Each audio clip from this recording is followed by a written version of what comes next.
Wooden touch Bhanwarnath Azamgarh, a complete hardware store. हमारे यहाँ branded plywood, flush door, designer door, PVC door, formica, fancy hardware, kitchen की chimney एवं modular kitchen की exclusive range उपलब्ध। अपने आशियाने में लगाइए 4 चांद, पहुंचिए वुडन टच भंवरनाथ आजमगढ़। नमस्कार, एबीसी चैनल में आपका स्वागत है। मैं हूं सचिन श्रीवास्तव और आप मेरे साथ देखेंगे आजमगढ़ से जुड़ी खबरें। आइए नजर डाल लेते हैं आज की खास खबरों पर। चक्रवाती तूफान निसर्ग पूरे देश पर अपना असर छोड़ गया है। पूरे देश के मौसम में भारी बदलाव देखा जा रहा है। मानसून की समय पूर्व दस्तक से फिलहाल जून की जानलेवा गर्मी विलुप्त हो चली है। पारा लुढ़क गया है और तापमान पूरी तरह से गिर गया है। एसी कूलर जून में बंद होना हैरत में डाल रहे हैं। गुरुवार से मौसम में हुए बदलाव का असर यह रहा कि रात में जो एक बार बादल आए तो फिर हटे नहीं, डटे रहे और कभी छिटपुट तो कभी झमाझम बारिश के जरिए शुक्रवार पूरे दिन तक अपनी उपस्थिति दर्शाते रहे। सूर्यदेव पूरे दिन अनुपस्थित रहे और उनके ताप के अदृश्य होने के चलते तापमान भी लुढ़क गया। धान की नर्सरी डालने के लिए बारिश का इंतजार कर रहे किसानों के चेहरे मौसम ने खिला दिए। टिड्डियों के आक्रमण से अभी डरे सहमे किसानों की फसलों को इस हल्की बारिश से संजीवनी प्राप्त हो चुकी है। सब्जियों, मक्का, गन्ना की फसलों को लाभ पहुंचा है। तो वहीं दूसरी तरफ शहरी इलाकों में बारिश के चलते विद्युत आपूर्ति पूरे रात दिन कम मस्ट गो जस्ट के फार्मूले पर चलती रही। जगह जगह जल जमाव की समस्या दिखाई दी। कायाकल्प किए गए डॉक्टर अंबेडकर पार्क का इस बारिश में कायाकल्प आपके सामने है। आजमगढ़ में कोरोना का ग्राफ तेजी से आगे बढ़ रहा है। जिले में मेडिकल स्टाफ भी लगातार कोरोना का शिकार हो रहे हैं। शुक्रवार को 18 और लोगों की रिपोर्ट पॉजिटिव आई है। इसमें जीयनपुर सामुदायिक स्वास्थ्य केंद्र के डॉक्टर भी शामिल हैं। इसके पहले एक डॉक्टर सहित 6 स्वास्थ्यकर्मी कोरोना पॉजिटिव आ चुके हैं। डॉक्टर के अलावा अन्य संक्रमितों में 14 मुंबई से लौटे प्रवासी और एक प्रवासी मजदूर की पत्नी है, एक सिधारी निवासी और एक इटौली मेहनाजपुर का रहने वाला है। नए मरीजों के साथ ही जिले में पॉजिटिव मरीजों की संख्या 143 तक पहुंच गई है। इसमें 31 मरीज स्वस्थ होकर डिस्चार्ज हो चुके हैं, 3 की मौत हो चुकी है। फिलहाल 109 एक्टिव मरीज हैं जिनका इलाज चल रहा है। कुल पॉजिटिव केसेस जो कोरोना के आए हैं, पिछले 24 घंटे में 16 पॉजिटिव केसेस प्रकाश में आए हैं। तो इस प्रकार कुल पॉजिटिव केसेस 141 हो गए हैं, जिसमें से 113 एक्टिव केसेस हैं, जो कि हमारी 2 फैसिलिटीज़ हैं। L1 हॉस्पिटल है वहाँ पे और L3 राजकीय मेडिकल कॉलेज वहाँ पे भर्ती हैं। इसके अलावा क्वारंटाइन जोन जो है वो हमारे कुल बढ़ गए हैं। इसमें 48 हमारे क्वारंटाइन जोन जो है टोटल हमारे फैसिलिटी क्वारंटाइन इंस्टीट्यूशनल और आश्रय स्थल मिला के 24 है, जिसमें 461 व्यक्ति जिनका कि टेस्ट होने के लिए सैंपल गया हुआ है वो वहाँ पे उनको रखा गया है। कंटेनमेंट जोन जो बने हैं 48 हमारे कंटेनमेंट जोन हो गए हैं और जो 16 नए पॉजिटिव केसेस आए हैं उनकी कॉन्टैक्ट ट्रेसिंग हो रही है और उन गाँव को भी कंटेन करने की कार्रवाई चल रही है। वहीं जिलाधिकारी राजेश कुमार ने L1 सुविधायुक्त बनाए जा रहे 100 शैय्या चिकित्सालय परमानपुर तरवा का निरीक्षण किया। डीएम ने बताया कि इस अस्पताल में कोरोना पॉजिटिव मरीजों का इलाज किया जाएगा। बताया कि 60 कोरोना पॉजिटिव मरीजों को भर्ती करने के लिए 60 इंडिविजुअल केबिन बनाया जा रहा है, जिसमें 30 बेड भूतल तथा 30 बेड प्रथम तल पर स्थापित किया जा रहा है। 5/6/2020 को मेरे द्वारा सीएमओ मुख्य चिकित्सा अधिकारी एवं संबंधित एसडीएम के द्वारा दौरे जनपद में किए गए, जिसमें सर्वप्रथम 100 शैय्या संयुक्त चिकित्सालय है। 100 शैय्या संयुक्त चिकित्सालय तरवा परमानंदपुर जो कि तहसील लालगंज में है, उसका निरीक्षण किया गया।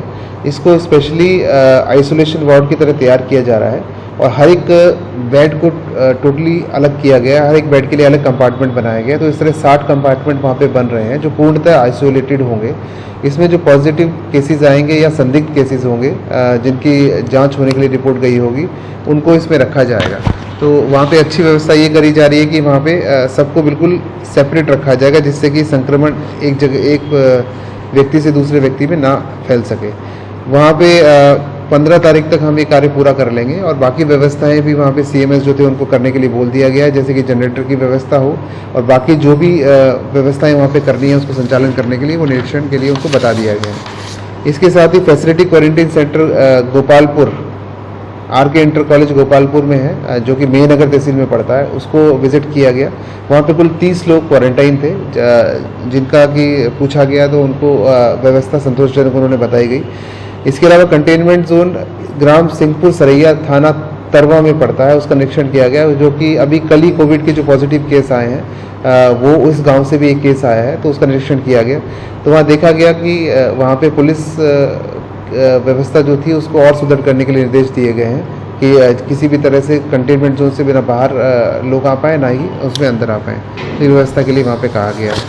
पूर्व सांसद रमाकांत यादव के पुत्र व फूलपुर विधानसभा से भारतीय जनता पार्टी के विधायक अरुणकांत यादव पर एक बार फिर जमीन हड़पने का आरोप लगा है। फूलपुर थाना क्षेत्र के मकसूदिया गांव निवासी त्रिलोकी यादव व जयप्रकाश यादव का आरोप है कि अरुणकांत यादव हथियारों से लैस होकर अवैध तरीके से उनकी जमीन पर कब्जा कर रहे हैं। मना करने पर गोली मारने की धमकी दी जा रही है। शुक्रवार को पीड़ितों ने जिलाधिकारी व पुलिस अधीक्षक को प्रार्थना पत्र देकर जमीन से कब्जा हटाने व दोषियों पर कार्रवाई की मांग किया। पीड़ितों का कहना है कि थाने पर कोई सुनवाई नहीं हुई। इस मामले में पुलिस अधीक्षक त्रिवेणी सिंह ने CO फूलपुर को जांच सौंपी है। मामला है जमीन हड़प रहे हैं हमारी। अरुण विधायक भाजपा, पुत्र रमाकांत सांसद। ये तो पहले भी मामला उठा था उनके खिलाफ की जमीन किसी का कब्जा कर रहे हैं, मकान कब्जा कर रहे हैं। क्या आप ही का है क्या वो? नहीं साहब, हमारा दूसरा हमारा खेत का ही है। अच्छा, खेत है। हाँ, वहाँ भट्टा खोले थे, भट्टा के बाद हमारे ज़मीन में अब वहाँ फार्म लगावे चाहते हैं, बकरी पालब, बत्तख का पालब, उहमत हाउस बनवावत हैं और ज़्यादा ज़मीन ढेर लोगों की हड़प रहे हैं। गरीब बेचारे कोई बोल नहीं पा रहे हैं। हम इसलिए बोल रहे हैं कि हमारे ज़मीन में बना रहे हैं, नहीं तो हम भी चुप हो जाते डर बस। हमने बनवा रहे हैं और इसको ग्राम प्रधान बनवा रहे हैं, रामदौर प्रधान हैं, उनका पूरा परिवार इसमें है। उनके गोल के हैं, वही बुलवा करके ये काम करा रहे हैं। और ये धमकी दे रहे हैं कि गोली से मरवा देंगे। तो हम ये साहब चाह रहे हैं हम लोगों की सुरक्षा की जाए, हमारे परिवार की सुरक्षा की जाए।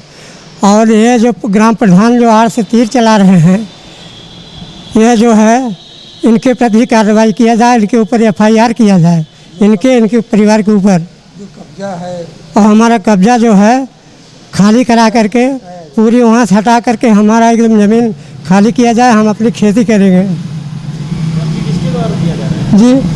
किसके द्वारा दी जा रही है? धमकी दी जा रही प्रधान द्वारा। अरुण खान दे रहे हैं, नहीं करवा रहे हैं।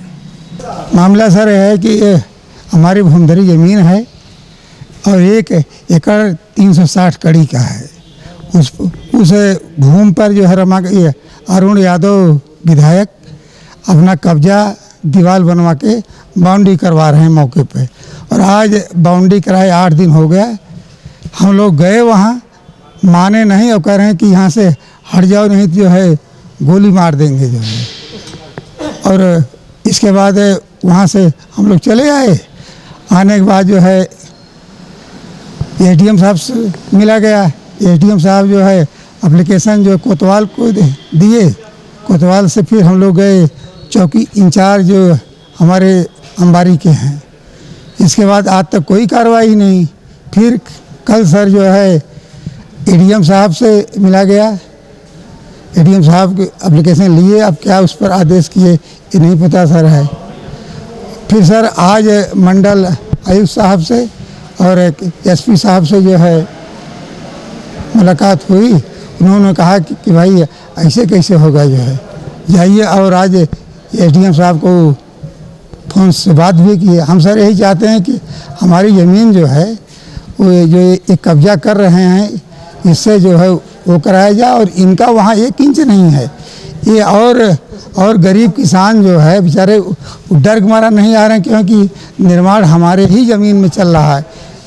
इसलिए तो हम सर यही चाहते हैं कि जो है मतलब कि ज़मीन नपवा के हमारा जो भूमधरी है उसको जो है हमें दिया जाए और इनका कब्जा जो है ध्वस्त कराया जाए और वहाँ से इनको जो है हमारे परिवार को जो है भगाया जाए। जो है पुलिस अधीक्षक त्रिवेणी सिंह के नेतृत्व में आजमगढ़ पुलिस ने पूरे प्रदेश में रिकॉर्ड कायम किया है। जी हां, आजमगढ़ पुलिस ने 2020 के बीते 5 महीनों में 379 शातिर बदमाशों पर गैंगस्टर एक्ट के तहत कार्रवाई किया है, जिसका नतीजा यह रहा कि जिले में बदमाशों के अंदर खौफ कायम हुआ और अपराध में नियंत्रण लगा। एसपी त्रिवेणी सिंह ने बताया कि 379 में से 119 बदमाशों को गिरफ्तार कर लिया गया है। शेष बदमाशों की सरगर्मी से तलाश की जा रही है। उन्होंने बताया कि सबसे ज्यादा 219 गो तस्करों पर गैंगस्टर एक्ट लगाया गया है, जिससे जिले में गो तस्करी के मामलों में काफी कमी आई है। उन्होंने कहा कि अपराधियों के खिलाफ यह अभियान लगातार जारी रहेगा। 379 लोगों पे पिछले 5 महीनों में हमने गैंगस्टर की कार्रवाई की है। 119 लोग उसमें गिरफ्तार हुए हैं और ये फिगर किसी भी जनपद का ये हाईएस्ट फिगर है उत्तर प्रदेश में। इस तरह से गैंगस्टर लगा के हम लोगों ने अपराध पे काफ़ी नियंत्रण किया हुआ है। गो तस्करों के खिलाफ हमने गैंगस्टर की सबसे ज़्यादा कार्रवाई की है, करीब 219 लोगों के खिलाफ कार्रवाई की गई है और उसका परिणाम ये हुआ है कि हमारे यहाँ गो तस्करी के अपराध बिल्कुल बंद हो। एक तरफ जहां पूरा देश कोरोना जैसी महामारी से जूझ रहा है, तो वहीं आजमगढ़ में झोला छाप डॉक्टर दंपति ने गलत ऑपरेशन करके महिला को मौत की नींद सुला दिया। पुलिस ने परिजनों की तहरीर पर मुकदमा दर्ज कर बिना डिग्री के इलाज करने वाले डॉक्टर दंपति को गिरफ्तार कर जेल भेज दिया है। आजमगढ़ के थाना क्षेत्र महनाजपुर के नई कोट के निवासी रविंद्र यादव ने पुलिस को तहरीर दिया कि उसने अपनी बीमार पत्नी कुसुम देवी को मां पार्वती देवी सेवा सदन सिघौना बाजार थाना महनाजपुर में भर्ती किया। इस अस्पताल के चिकित्सक भर्ती कराने के उपरांत डॉक्टर शीला चौहान एवं शिवचंद चौहान ने बताया कि तुम्हारी पत्नी के पेट में ट्यूमर है, ऑपरेशन करना पड़ेगा, जिसके लिए उन्होंने मुझसे 35,000 रुपये लिया और थोड़ी ही देर बाद मुझे बताया कि तुम्हारी पत्नी की मौत हो गई है। बाद में पता लगा कि न तो डॉक्टरों के पास कोई डिग्री है और न ही कोई ऑपरेशन की सुविधा है, परंतु इन लोगों द्वारा लापरवाही पूर्वक मेरी पत्नी का ऑपरेशन कर दिया गया, जिसके कारण उसकी मौत हो गई। वहीं पुलिस ने तहरीर के आधार पर मुकदमा दर्ज कर लिया। पुलिस अधीक्षक आजमगढ़ त्रिवेणी सिंह ने बताया कि इस प्रकरण को संज्ञान में लेते हुए झोला छाप डॉक्टर दंपति को उनके निवास सिघौना बाजार महनाजपुर से गिरफ्तार कर जेल भेज दिया गया। देखिए, वो 35 साल की महिला है, उसकी तबीयत खराब हुई तो उसका पति जो है गांव में तथाकथित डॉक्टर के यहाँ गया दिखाने के लिए। उसको ये जानकारी थी कि हस्बैंड वाइफ डॉक्टर हैं। डॉक्टर ने कहा कि इसके पेट में ट्यूमर है, इसको तुरंत ऑपरेट करना पड़ेगा, 30,000 रुपये लाओ। तो वो लोग 30,000 रुपया भी दे दिए। उसके बाद से उसने ऑपरेट किया। ऑपरेट करने के बाद अचानक जो है उस लेडी की मौत हो गई। जब ये पुलिस को इन्फॉर्मेशन मिली और हमने तहकीकात किया तो पता चला कि ना उसके पास ऑपरेशन थिएटर डॉक्टर है, ना उसकी वाइफ डॉक्टर है। ये झोला छाप डॉक्टर लिख रखा है नाम कि हम डॉक्टर हैं, इसलिए इनको 304 के तहत जेल भेजा जा रहा है। और मैं जनता से अपील भी करता हूँ, आजमगढ़ की जनता से, इस बात के लिए कि अगर उनके गांव में इस तरह का कोई संदिग्ध डॉक्टर है जो क्वालिफाइड ना हो और इस तरह का ऑपरेशन और इन सब चीज़ों में इलाज में इन्वॉल्व हो, तो निश्चित रूप से उसकी हमको सूचना दें, ताकि मैं सीएमओ साहब से कंफर्म करके कि ये डॉक्टर है भी नहीं, ताकि इस तरह की जो घटनाएं हो रही हैं जिसमें लोगों की मौत हो जा रही है, इससे जनता को बचाया जा सके। उपदेश टन भर, सुनना मन भर और ग्रहण करना कण भर की कहावत को चर्चार्थ करते हुए भाजपा कार्यकर्ताओं ने शुक्रवार को मुख्यमंत्री योगी आदित्यनाथ का 47वां जन्मदिन हर्षोल्लासपूर्वक मनाया। महामारी के दौरान सोशल फिजिकल डिस्टेंसिंग को बनाने, आयोजनों से बचने की प्रधानमंत्री व मुख्यमंत्री की अपील भी स्वयं उनके ही रणबांकुरों ने ताक पर रख दिया। बहरहाल भाजपा जिला अध्यक्ष सदर ध्रुव सिंह ने ऐसी किसी बात से इनकार करते हुए सीमित संख्या में आयोजन किए जाने की बात कही। उन्होंने केक काटते हुए मुख्यमंत्री को जन्मदिन की बधाई देते हुए ईश्वर से उनके दीर्घायु जीवन की कामना की। कार्यक्रम को संबोधित करते हुए उन्होंने कहा कि मुख्यमंत्री योगी आदित्यनाथ प्रदेश में विकास की गंगा बहा रहे हैं। संकट के इस दौर में कोई भूखा न रहे, प्रवासी श्रमिक सकुशल घर पहुंचे, सरकारी योजना जरूरतमंद तक पहुंचे, ये लगातार सुनिश्चित कर रहे हैं। मुख्यमंत्री के जन्मदिन व पर्यावरण दिवस के संयुक्त अवसर पर पार्टी ने पौधरोपण कर पर्यावरण संरक्षण का भी संदेश प्रेषित किया। आज हमारे उत्तर प्रदेश के सच्चे मुख्यमंत्री माननीय योगी आदित्यनाथ जी का जन्मदिवस है। उनके हम 47वें जन्मदिवस पर भारतीय जनता पार्टी आजमगढ़ की तरफ से बधाई देते हैं, शुभकामनाएं देते हैं और ईश्वर से यही प्रार्थना करते हैं कि आप हम लोगों के बीच में इसी प्रकार से हजारों साल चमकते रहिए। और आज योगी जी जो उत्तर प्रदेश में या भारत में जो महामारी फैली थी, उत्तर प्रदेश में जो योगी जी ने हमारे व्यवस्था दिया है वह पूरे भारतवर्ष में ऐसी कहीं व्यवस्था नहीं हुई है। गरीबों को, प्रवासी मजदूरों को घर तक लाए, उनको राशन दिए, उनके 1000 में 1000 रुपया भेजे। इसी के साथ साथ जो हमारे गरीब हैं उन तक हर सरकारी योजना प्रशासन के माध्यम से पहुंची और आज कोई भी गरीब इस उत्तर प्रदेश में भूखा नहीं मर रहा है। सबको रोजगार और सबको काम, और जो जहां भटक रहे थे, पैदल आ रहे थे, जब हमारे मुख्यमंत्री जी ने देखा कि इनको पीड़ा हो रही है, तत्काल बस लगवा करके अनाउंस किया मीडिया के माध्यम से कि हम सबके अपने प्रवासी मजदूरों को मंगाएंगे। वह मंगाए भी, आज उनको काम भी दे रहे हैं और सब लोग खुशहाल हैं। योगी जी अपने 3 साल के कार्यकाल में जो अद्भुत कार्य करके दिखाया है वो अपने आप में एक चमत्कार है। विकास की गंगा अपने उत्तर प्रदेश में बह रही है। गरीबों को तमाम योजनाओं का लाभ मिल रहा है और आम जनता आज खुशहाल है। आम जनता के बीच में अमन चैन है। लेकिन योगी जी ने लॉकडाउन की वजह से खुद अपना बर्थडे नहीं बनाया, ऐसे में यहाँ बर्थडे मनाने का मतलब क्या? लॉकडाउन की वजह से बर्थडे योगी जी ने नहीं मनाया। वो तो अपने पिता के उसमें नहीं गए थे, लेकिन कार्यकर्ता है, थोड़ा उत्साहित थे और फिजिकल डिस्टेंस के साथ हम लोग यहाँ 4-5 कार्यकर्ता ही आज आपके माध्यम से एक शुभकामनाएं पूरे अपने जनपद वासियों को देना चाह रहे थे। इसी की वजह से आज एक छोटा सा फिजिकल दूरी के साथ 4-5 लोगों के साथ मनाया गया है और कोई सोशल डिस्टेंस, लॉकडाउन, अनलॉक का उल्लंघन नहीं किया गया। मंडलायुक्त कनक त्रिपाठी ने कोविड-19 के दृष्टिगत जनपद में L1 हॉस्पिटल के रूप में विकसित महामृत्युंजय डेंटल कॉलेज चंडेश्वर का शुक्रवार को औचक निरीक्षण किया। निरीक्षण के दौरान बताया गया कि यहां आजमगढ़ के 51 पॉजिटिव मरीज रखे गए हैं तथा आज 16 नए मरीज यहां लाए जा रहे हैं। यह भी अवगत कराया गया कि L1 हॉस्पिटल की कुल क्षमता 250 बेड की है।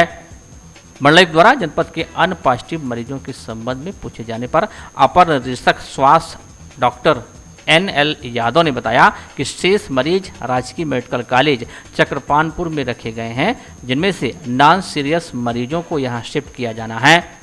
मंडलायुक्त श्रीमती त्रिपाठी ने मेडिकल कॉलेज से नॉन सीरियस सभी मरीजों को अभी तक शिफ्ट नहीं किए जाने पर सख्त नाराजगी व्यक्त करते हुए कहा कि पूर्व में इस संबंध में निर्देशित किया जा चुका है, इसके बावजूद शिफ्ट किए जाने का कार्य अधूरा मिलना आपत्तिजनक है।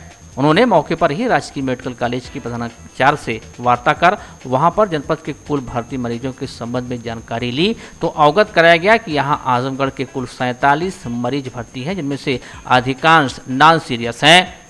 उन्होंने अपर निदेशक स्वास्थ्य को निर्देशित किया कि सीएमओ के माध्यम से शनिवार शाम तक सभी नॉन सीरियस मरीजों को L1 हॉस्पिटल में अनिवार्य रूप से शिफ्ट किया जाए।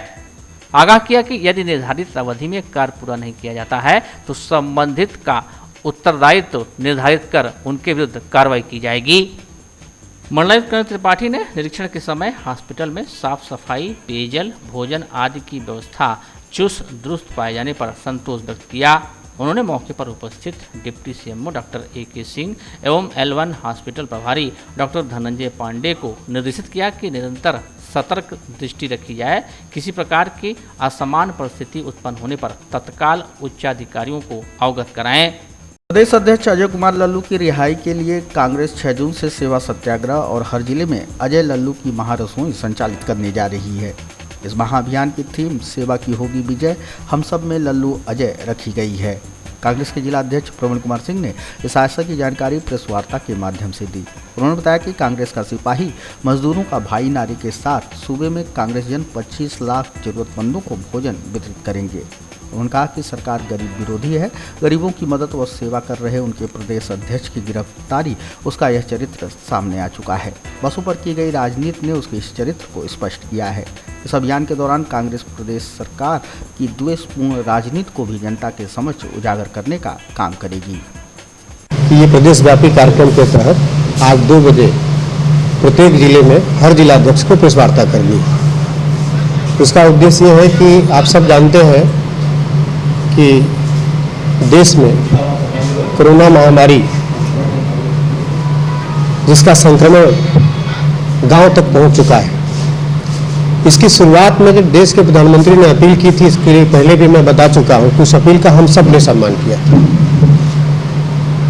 इस देश के चाहे राजनीतिक दल रहे हों, स्वयंसेवी संगठन रहे हों या गांव का हर तबका, छोटे स्तर पर भी सोशल वर्क करने वाला या सामाजिक ताने बाने का व्यक्ति मोदी जी के निर्णय के साथ खड़ा रहा है, इस देश के प्रधानमंत्री के निर्णय के साथ खड़ा रहा है।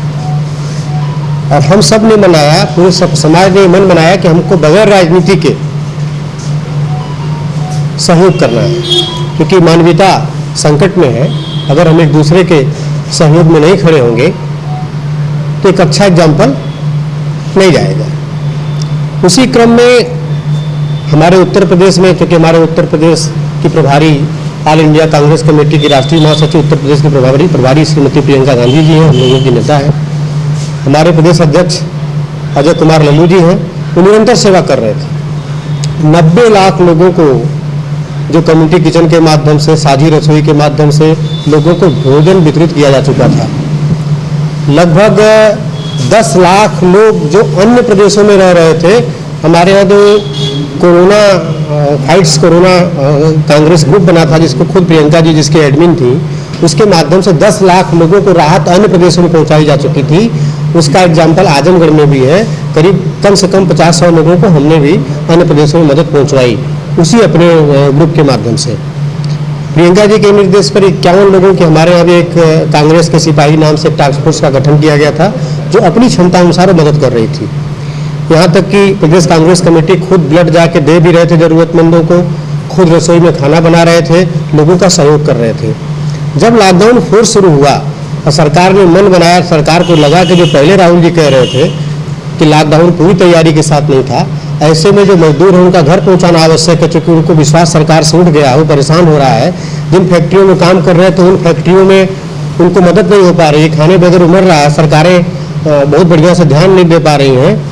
ऐसे में मजदूर पैदल, साइकिल से, ट्रकों से, हम अपने अपने साधनों से, जो साधन रिकॉग्नाइज नहीं थे, उन साधनों से घर जाना शुरू कर दिया। अब जब उत्तर प्रदेश कांग्रेस कमेटी के कांग्रेस के कार्यकर्ताओं को लगा, चूंकि गाजियाबाद से लेकर गाजीपुर तक हमारा कांग्रेस का जो कार्यकर्ता, जो कांग्रेस सिपाही के नाम से टास्क फोर्स के रूप में काम कर रहा था, उसने जो है दीदी को, प्रियंका जी को सूचित किया, अपने सदस्य को सूचित किया कि दीदी इस तरह की बात है, अध्यक्ष जी ये मामले हैं और लोग पैदल जा रहे हैं, किसी का बच्चा मर रहा है, किसी की माँ मर रही है, किसी का भाई मर रहा है।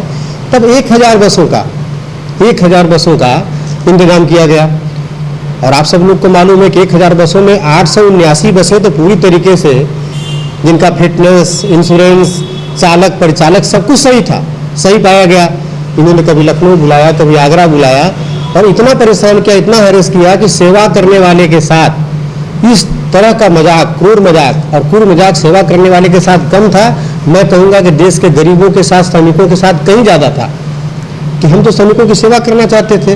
और यहाँ तक बात आ गई कि प्रियंका जी ने यहाँ तक कह दिया कि जो बसें आपको लगता है कि चलने लायक है, उन बसों को भी आप सेवा कार्य में लगाइए। और अगर आपको लगता है कि इसका माइलेज हमको मिलेगा तो आप भाजपा का झंडा लगा दीजिए, क्योंकि जब बसें गुजरेंगी भाजपा का झंडा लगा रहेगा तो हमारा नाम भी नहीं आएगा।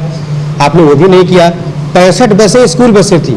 मैं आपके माध्यम से जिले के आवाम से पूछना चाहता हूँ, आजमगढ़ का जिलाध्यक्ष होने के नाते, क्या स्कूल बसों का इस्तेमाल रैलियों में नहीं होता है? क्या स्कूल बसें शादी विवाह में नहीं जाती हैं? 65 बसें आज भी वो सोशल मीडिया के प्लेटफॉर्म पर वह पेपर जो अधिकृत पेपर है परिवहन निगम का, परिवहन विभाग का, वो उस पर उपलब्ध है, जिसमें 65 बसें जो दिखाया गया कि स्कूल बसें थी, ये नहीं चलाई जा सकती। 879 बसों को भी आपने नहीं चलने दिया। इस तरह की देशपूर्ण राजनीति के तहत उत्तर प्रदेश के मुख्यमंत्री श्री योगी आदित्यनाथ जी ने अजय कुमार लल्लू हमारे प्रदेश अध्यक्ष के ऊपर मुकदमा पंजीकृत किया, जो सरासर निंदनीय है। और उस व्यक्ति के ऊपर जो हमने पहले बताया कि 90 लाख लोगों को खाना पहुंचाया, 10 लाख लोगों की मदद कराया और अपना खुद ब्लड दिया, खुद साझी रसोई में खाना बनाया, जाकर लोगों को वितरित किया। मैं आपके माध्यम से पूछना चाहता हूँ कि ऐसा योगी जी ने क्यों किया, उनको जेल में क्यों बंद किया, आखिरकार उनका अपराध क्या था? इसी में एक कार्यक्रम प्रदेश कांग्रेस कमेटी के हम लोगों ने एक ऑर्गेनाइज किया है, जिसमें एक सेवा सत्याग्रह अजय लल्लू की महारसोई की शुरुआत की जाएगी। सेवा इस नारे के साथ,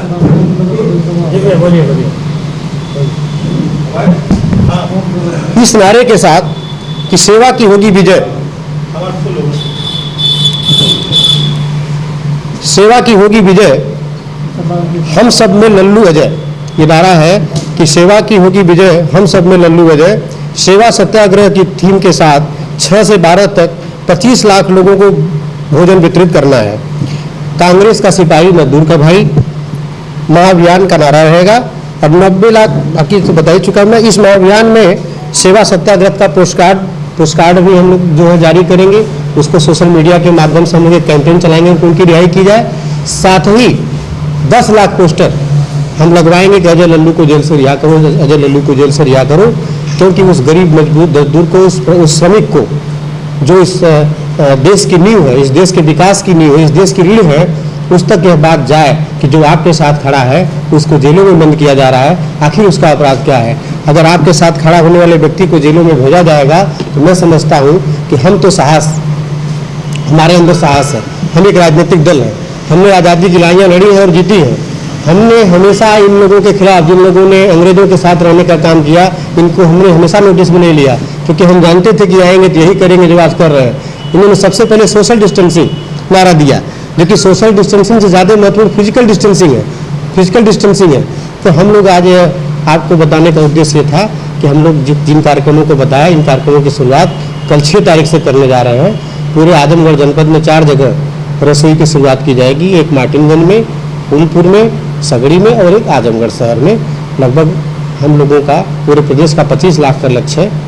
लगभग प्रत्येक जगह 500 लोगों को भोजन, जो ज़रूरतमंद उसको भोजन वितरित किया जाएगा, इस उद्देश्य से कि योगी जी आप दमन चाहे जितना कर लें, हम किसी लालच में नहीं हैं, हम सेवा करने जा रहे हैं, हमको सेवा करने से आप नहीं रोक सकते।